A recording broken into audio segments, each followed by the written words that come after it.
नमस्कार साथियों, एक बार पुनः आप सभी का हार्दिक स्वागत अभिनंदन है। मैं हूं आपके साथ वसीम और आप देख रहे हैं आपका अपना YouTube channel study with Wasim.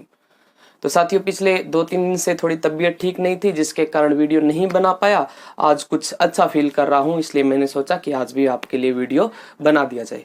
तो साथियों, पिछली क्लास के अंदर आप लोगों का प्यार जो है वो बहुत देखने को मिला था और इस बार भी आप लोग अपना प्यार दिखाइएगा। परंतु आप लोगों ने वीडियो को शेयर नहीं किया तो शेयर भी कर दिया करो साथ में, ठीक है। तो अपन लास्ट क्लास के अंदर मध्यकालीन राजस्थान इतिहास पढ़ रहे थे। मध्यकालीन राजस्थान इतिहास की पृष्ठभूमि, जो ग्राम सेवक जो मेंस का एग्जाम है उसके अंदर एक बहुत ही महत्वपूर्ण टॉपिक है। और इस मध्यकालीन राजस्थान इतिहास की पृष्ठभूमि के अंदर हम लास्ट के अंदर केंद्रीय प्रशासन पढ़ रहे थे। क्या पढ़ रहे थे? केंद्रीय प्रशासन पढ़ रहे थे। और केंद्रीय प्रशासन के अंदर साथियों हम बात करने जा रहे थे कि भाई हमने सबसे पहले राजा के बारे में पढ़ा था और राजा के बाद में हम प्रधान के बारे में पढ़ रहे थे। किसके बारे में पढ़ रहे थे? प्रधान के बारे में पढ़ रहे थे। एक नंबर पे हमने राजा के बारे में पढ़ा था केंद्रीय प्रशासन में। उसके बाद में हम किसके बारे में पढ़ रहे थे? तो प्रधान के बारे में हम चर्चा कर रहे थे। प्रधान जो है साथियों, इसके बारे में मैंने आपको बताया था कि भाई राजा के बाद दूसरा अगर प्रमुख होता है तो कौन होता है? प्रधान होता है। राजा के बाद दूसरा प्रमुख। राजा के बाद में दूसरा प्रमुख जो है वो कौन होता है? प्रधान होता है। प्रधान जो होता है ये राजा के बाद में दूसरा प्रमुख होता है। कई बार क्या होता है कि अगर राजा छुट्टी पे है, मान लो कि भाई राजा किसी के अपनी गर्लफ्रेंड के साथ ही गया हो, ऐसा ही सोच लीजिएगा कि राजा अपनी गर्लफ्रेंड के साथ में चला गया, पीछे से राज्य के अंदर कोई प्रॉब्लम आ गई तो उसको सॉल्व करने का अधिकार या फिर उसके अंदर फैसला लेने का अधिकार किसके पास में था? प्रधान के पास में था। तो राजा के बाद में दूसरा प्रमुख कौन होगा? प्रधान होगा। इस प्रधान को अलग अलग रियासतों में अलग अलग नाम से जाना जाता था। जो प्रधान है, इस प्रधान को अलग अलग रियासतों के अंदर अलग अलग नाम से जानते थे। जैसे अगर एक नंबर पे मैं बात करूं कोटा और बूंदी की, किसकी? कोटा और बूंदी। साथियों, कोटा और बूंदी जो है ना, यहाँ पे प्रधान को क्या कहेंगे? कोटा और बूंदी के अंदर प्रधान को कहा जाता था दीवान। क्या कहा जाता था? दीवान कहते थे। कोटा और बूंदी के अंदर प्रधान को दीवान कहते थे। उसके बाद में सबसे बड़ी रियासत मेवाड़ के साथ में मारवाड़ और मारवाड़ के साथ में जैसलमेर। मेवाड़, मारवाड़ और जो जैसलमेर है ना, यहां पर प्रधान को क्या कहेंगे? यहां पर प्रधान को प्रधान ही कहेंगे। क्या कहेंगे? प्रधान को प्रधान कहेंगे। मेवाड़, मारवाड़ और जैसलमेर क्षेत्र के अंदर प्रधान को प्रधान नाम से जाना जाता था। और कोटा और बूंदी के अंदर दीवान कहते थे। क्या कहते? दीवान कहते थे। उसके बाद में जयपुर के अंदर कहेंगे मुख्तियार। क्या कहेंगे? मुख्तियार। जयपुर के अंदर जो प्रधान है, इस प्रधान को जयपुर के अंदर क्या कहते थे साथियों? तो जयपुर के अंदर मुख्तियार नहीं, मुसाहिब कहते थे। क्या? मुसाहिब। जयपुर के अंदर इसको कहेंगे मुसाहिब। मुख्तियार बीकानेर के अंदर है। और बीकानेर में क्या कहेंगे इसको? बीकानेर के अंदर इसको कहेंगे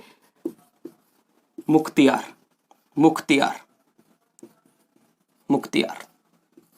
तो इसको जयपुर में मुसाहिब कहेंगे, बीकानेर में मुख्तियार कहेंगे। भाई मैंने आपको कहा कि राजा के बाद में दूसरा प्रमुख कोई होता है तो वो कौन होता है? प्रधान होता है। तो भाई प्रधान का जरूरी होता है क्या कि ये राजपूत हो? तो भाई ये आवश्यक नहीं होता है कि ये क्या हो? राजपूत हो। ये बिल्कुल भी जरूरी नहीं है कि ये राजपूत हो, किसी भी जाति का हो सकता है। इसके लिए जो भरतपुर के एक जाट राजा थे, कहाँ के? भरतपुर के। भरतपुर जो रियासत है, इस भरतपुर रियासत के एक जाट राजा जिनका नाम था सूरजमल जाट। और जाटों की तो बात ही क्या करें, भरतपुर के अंदर सबसे खतरनाक राजवंश कौन सा था? जाट राजवंश। और जाट के लिए वैसे भी कहा जाता है कि जाट के आगड़ा ठाट होते हैं। एक जब हम भरतपुर का दुर्ग पढ़ते हैं लोहागढ़, तो मैं एक बात कहता हूं कई बार कि भाई 6 फिरंगी 9 गोरा लड़े, जाट का 2 छोरा लड़े। तो भाई जाटों का इतिहास सबसे खतरनाक है। मैं आपको भरतपुर का जो जाट राजवंश है वो भी पढ़ाऊंगा, मैंने पढ़ाया नहीं है यूट्यूब के ऊपर, वो पढ़ाऊंगा। बहुत सी चीजें बाकी पड़ी है यूट्यूब के ऊपर पढ़ाने के लिए, वो सारी चीजें मैं आपको यूट्यूब के ऊपर पढ़ाऊंगा। और साथ में अगली 1-2 क्लास के बाद में हम अपनी क्वालिटी के अंदर भी सुधार करने जा रहे हैं। कोई छोटा मोटा कैमरा जो है वो लेके आने की कोशिश कर रहे हैं, अगर हो सका तो जल्द ही हम इसकी क्वालिटी और हाई कर देंगे, बढ़ा देंगे, ठीक है। तो सूरजमल जाट जो है ना, इसने नया प्रशासनिक ढांचा स्थापित किया था। और सूरजमल जाट ने नए प्रशासनिक ढांचे के अंदर क्या कहा था कि भाई जो प्रधान होता है ना, प्रधान जाति विशेष के आधार पे नहीं होगा। प्रधान जो है ये जाति विशेष के आधार पे नहीं होगा। ये बात किसने कही है? तो भरतपुर के राजा सूरजमल जाट जो है, जिन्होंने कहा है कि प्रधान जो है ये जाति के आधार पे नहीं होगा। भाई किसी भी जाति का हो सकता है, जिस बंदे के अंदर योग्यता है।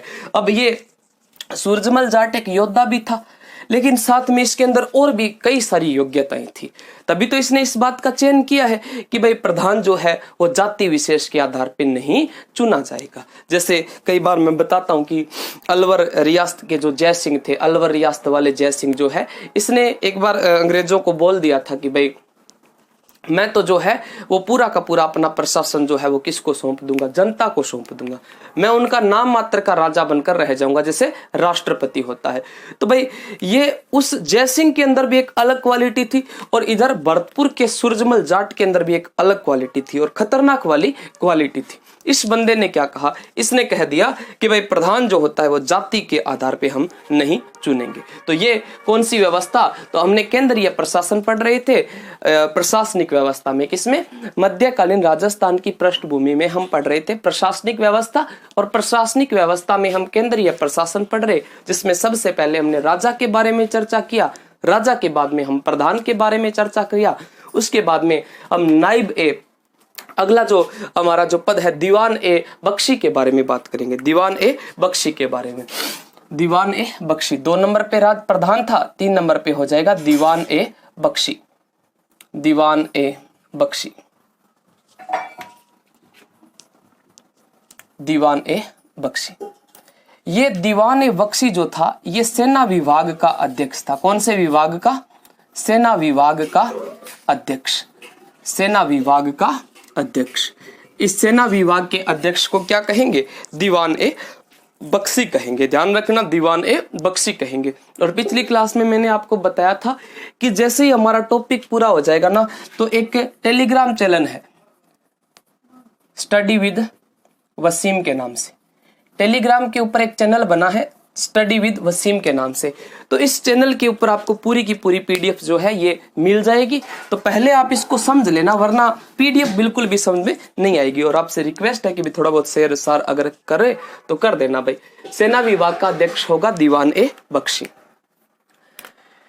ये सेना विभाग का अध्यक्ष भी होता है। साथ में रसद व्यवस्था यानी खाने पीने की व्यवस्था, या ऐसे कहे रसोई को ध्यान रख दो, है ना। तो रसद व्यवस्था और सेना का अनुशासन, सेना का अनुशासन और सेना का प्रशासन, ये सभी कार्य कौन देखता है? दीवान ए बख्शी। भाई ओ काम किंग ओसी और दीवान ए बख्शी गो ओसी। एक तो सेना विभाग को अध्यक्ष हो गयो, इसके अलावा रसद व्यवस्था इसके ध्यान में रहेगी, और सेना का अनुशासन और प्रशासन भी इसके ध्यान में रहेगा। उसके बाद में अगला जो है सॉरी दीवान ए बख्शी। दीवान ए बख्शी के बाद में नायब बख्शी की बात करेंगे। किसकी बात करेंगे? नायब बख्शी। नायब बख्शी, ये नायब बख्शी क्या होता है? इसका क्या काम होता है? तो किले और सेना पे जो खर्चा होता है उसका ध्यान कौन करेगा? नायब बख्शी। किले व सेना पर होने वाले, सेना पर होने वाले खर्चे, खर्चे का विवरण किसके पास में होता है? नायब बख्शी के पास में। किसके पास में? नायब बख्शी के पास में होता है। किले व सेना पर होने वाले खर्चे का पूरा विवरण होगा किसके पास में? नायब बख्शी के पास में। एक होता है सिकदार, सिकदार। ये सिकदार क्या होता है? ये मध्यकालीन या दिल्ली सल्तनत के अंदर जो कोतवाल हुआ करते थे, कोतवाल, इन कोतवाल के समान ही एक पद हुआ करता था जिसको क्या कहेंगे? सिकदार कहेंगे। क्या कहेंगे? सिकदार कहेंगे। ये किसके समान एक पद था? तो ये कोतवाल के समान पद था।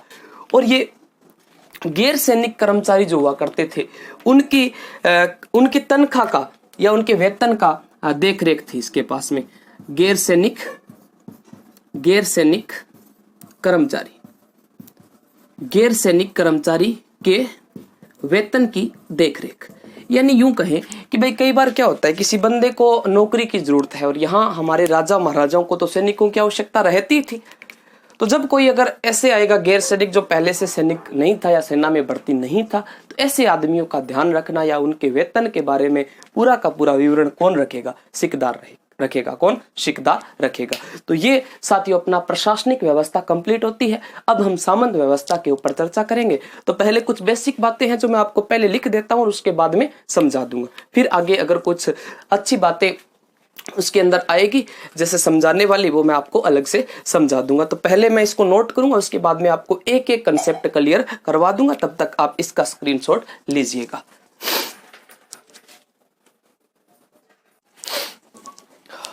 हाँ, तो मैंने इसको शानदार तरीके से नोट कर दिया है, अच्छे से दिखाई दे रहा है। अब मैं आपका एक एक कंसेप्ट जो है वो क्लियर करवा दूंगा।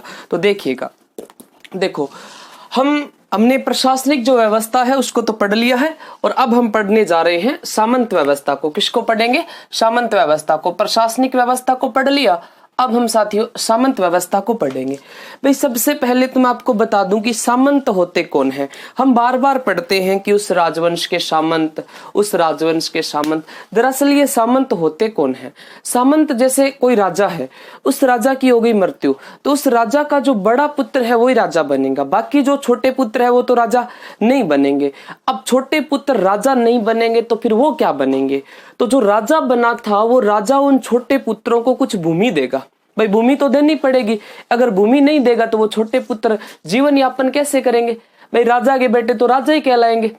अब राजा का बेटा है और अगर उसके पास में कोई थोड़ी बहुत भूमि नहीं है यानी अपना जीवन यापन करने के लिए, तो वो कहाँ का राजा का बेटा हुआ? किस राजपूत, किस हक से उसको कहे कि वे एक क्षत्रिय है? और वैसे भी क्षत्रिय योद्धा हुआ करते थे। अपनी अगर कई बार तो उनको भूमि दे दी जाती, अगर नहीं दी जाती तो हम ऐसा भी पढ़ते हैं कि उन्होंने संघर्ष किया, अपने भाइयों के साथ में भी वो संघर्ष कर सकते थे और भाइयों के साथ में भी संघर्ष करके उन्होंने भूमि को हासिल किया है।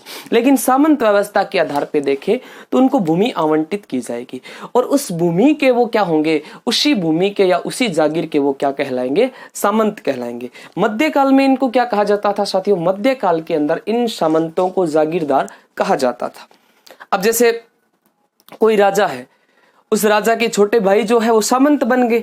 अब सामंत बन गए तो फिर पूरे के पूरे जो राजा का पूरा परिवार होता है ना, उस पूरे परिवार की सुरक्षा का दायित्व जितना राजा का होता है ना, उतना किसका होता है? सामंतों का होता है। तो हम इस सामंत व्यवस्था को विस्तार से पढ़ेंगे। वैसे जो राजस्थान का नामकरण हम पढ़ते हैं, तो मैं आपको राजस्थान के नामकरण में कई बार ऑफलाइन, ऑनलाइन के अंदर तो शायद नामकरण नहीं पढ़ा है, ऑफलाइन के अंदर नामकरण में कई बार बता चुका हूं कि भाई कर्नल जेम्स टोड की जो पुस्तक थी the annals and antiquities of Rajasthan, जिसका दूसरा नाम था the central and western Rajput state of India. इस पुस्तक के अंदर जो दो भाग थे, पहले भाग के अंदर जो पहला भाग है उसके अंदर मेवाड़ का इतिहास है और साथ में राजस्थान की सामंत व्यवस्था के बारे में विस्तार से लिखा है कर्नल जेम्स टोड ने। और कैसे बताया है? तो कर्नल जेम्स टोड ने इसको इंग्लैंड के फ्यूडल व्यवस्था या फ्यूडलिज्म के अनुसार बताया है। तो पूर्ण रूप से विस्तृत चर्चा करेंगे।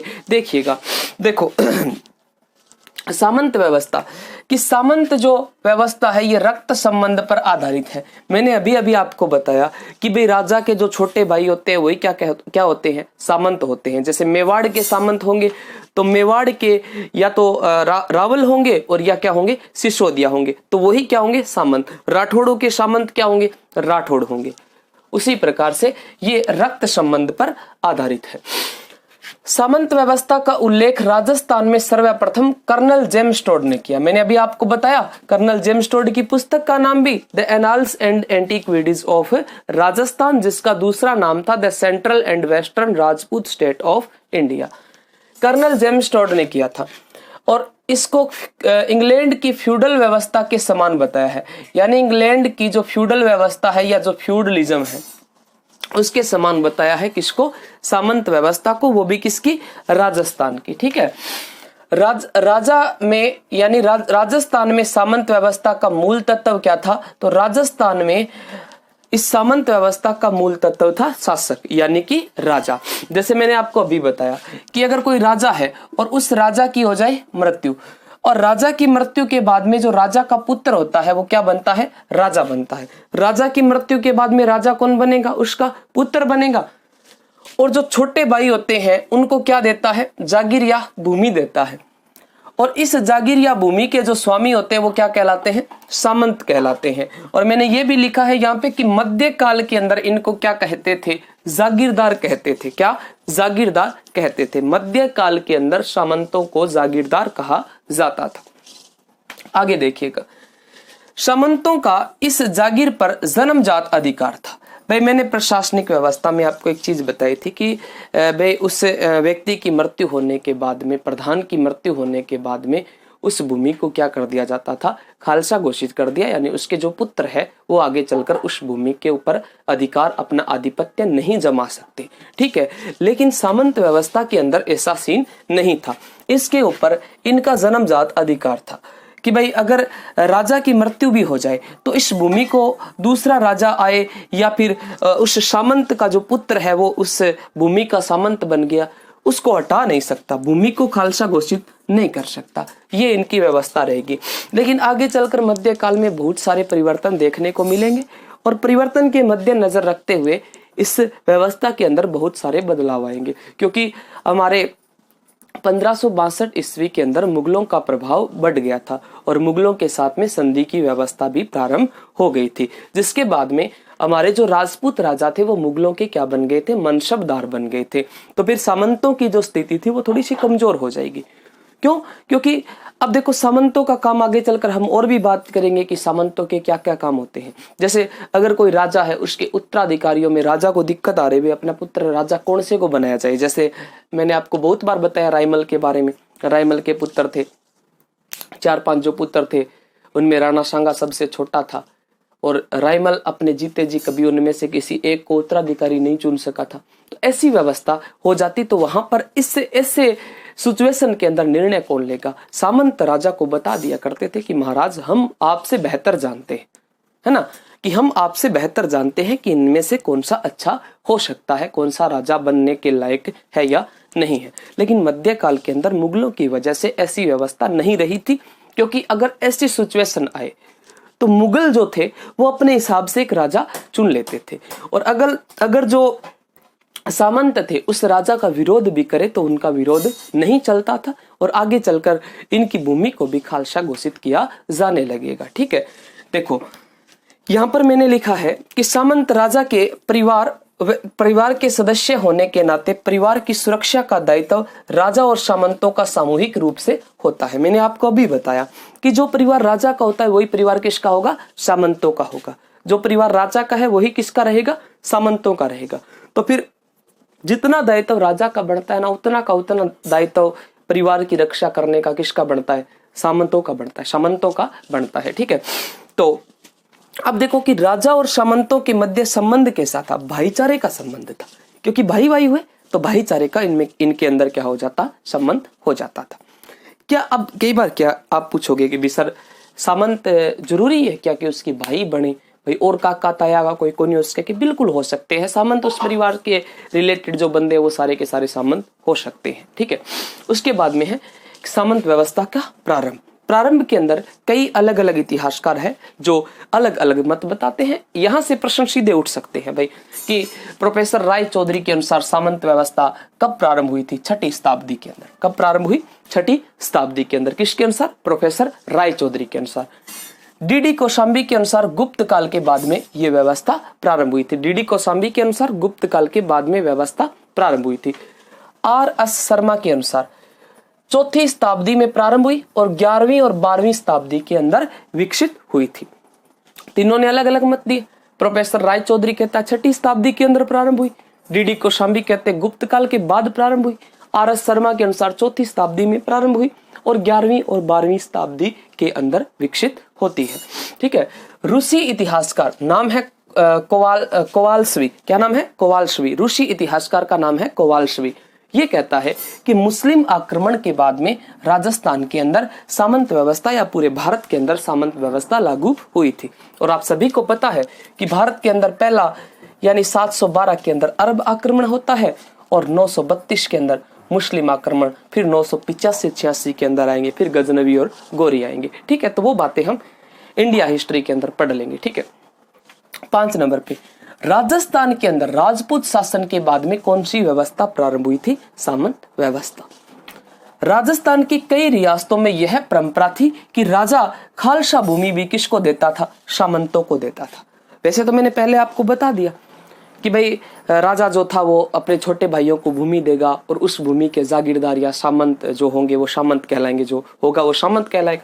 लेकिन यहाँ पर कई रियासतें ऐसी भी है जो लोग क्या करते हैं कि जो भूमि यानी कि खालसा भूमि है, किसी भूमि को खालसा घोषित करते हैं। जैसे बहुत सी जगह हम देखते हैं कि भूमि को खालसा घोषित, जैसे हम बहुत बार पढ़ा है हमने कौन कौन सी भूमि को खालसा घोषित किया। औरंगजेब ने भूमि को खालसा बहुत बार घोषित किया था। जसवंत सिंह की मृत्यु के बाद में भी औरंगजेब ने भूमि को खालसा घोषित कर दिया था। तो इस प्रकार की खालसा भूमि भी किसको दी जाती थी? सामंतों को दी जाती थी, ताकि बाहरी आक्रमण से सुरक्षा सामंत अपने आप कर सके। ठीक है। तो बाहरी आक्रमण से सामंत सुरक्षा अपने आप कर सके। तो यहाँ तक आप स्क्रीनशॉट लीजिए और भाई इतना ठीक है, काफ़ी है। बाकी अगली क्लास के अंदर पढ़ेंगे। तो जितना हो सकता है मैं आपको अच्छे से पढ़ाने की कोशिश करता हूँ। आप लोग भी अपना प्यार जो है वो इसी प्रकार बनाए रखिएगा। जय हिंद, जय भारत। धन्यवाद। मिलते हैं अगली क्लास के अंदर।